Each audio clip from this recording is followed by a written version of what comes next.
burada bahçemiz var. Göksu Taşeli Kalkınma Projesi'nden hibe alarak desteklenme aldık. Böyle bir işe kalkıştık.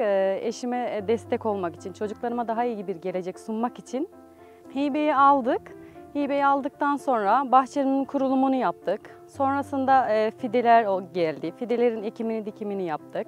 Mesela benim bahçemde kadınla çalışanlarımız daha çok. Yani kadınlara örnek olmak için ben böyle bir işe kalkışmak istedim.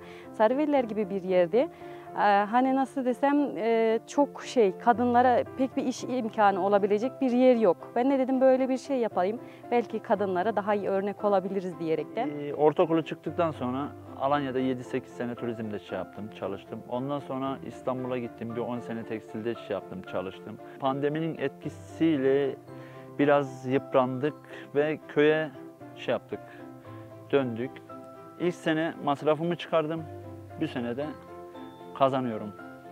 Örnek vereyim, İstanbul. Bir giriyordun caddeye, tıklım tıklım insan, yani adım atacak yer bulamıyorsun ama burası öyle değil. Doğa senin. Dezavantajlı bir bölgedeyiz. Yüksek rakımlı bir ilçedeyiz. Arazi bütünlükleri çok fazla yok. Parçalı ve arazilerimiz çok fazla. O yüzden stratejik ürün bölgede projenin kattığı en büyük fayda stratejik ürün noktasında oldu. Bu stratejik ürünler örtü altı, sera üretimi ve çilek üretimiyle ön plana çıktı. Şu anda 2 üründe odaklanmış durumdayız proje kapsamında. Projemizin öncelikli hedefleri kadın istihdamını arttırmaktı, kadının tarımdaki istihdamını arttırmaktı ve gençlerin tarıma yönelimini arttırmaktı. Bu bağlamda bunu biz çok iyi başardık. Şu an baktığımızda çilek başvurularında ya da çilek hibesi verdiğimiz üreticilerimizin yaş ortalaması 40 civarlarında ve %65 civarlarında ve kadın başvurumuz var. Bu bağlamda biz çilekle çok şeyi başardık diyebilirim. 2018 yılında Selçuk Üniversitesi Sosyal Hizmet Bölümünden mezun oldum. Sonrasında hemen yüksek lisansa başladım Kocaeli Üniversitesi'nde Çalışma Ekonomisi bölümünde. Bu bahçe kurulum sürecinde ben KPSS hazırladım ve dedim hani arkadaşlarım ziraat mühendisi, hepsi mezun olur olmaz kendi işini kurdu. Dedim ben niye kurmayayım, ben niye yapamayayım bunu?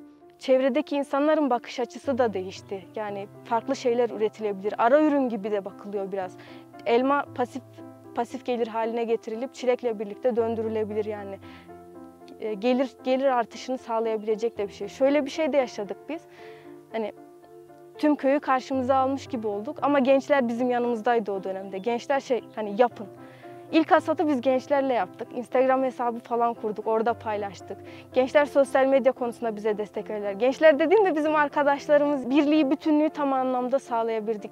Bizim tarlamızda çalışanlar genelde kadın oluyor ve gençleri de çalışmalarını istiyoruz biz. Çünkü öğrenci çok fazla bizim orada ve haftalık iki toplama yapıyoruz. Budamalar vesaire oluyor. Bunlar da kendi harçlıklarını da kazanıyorlar.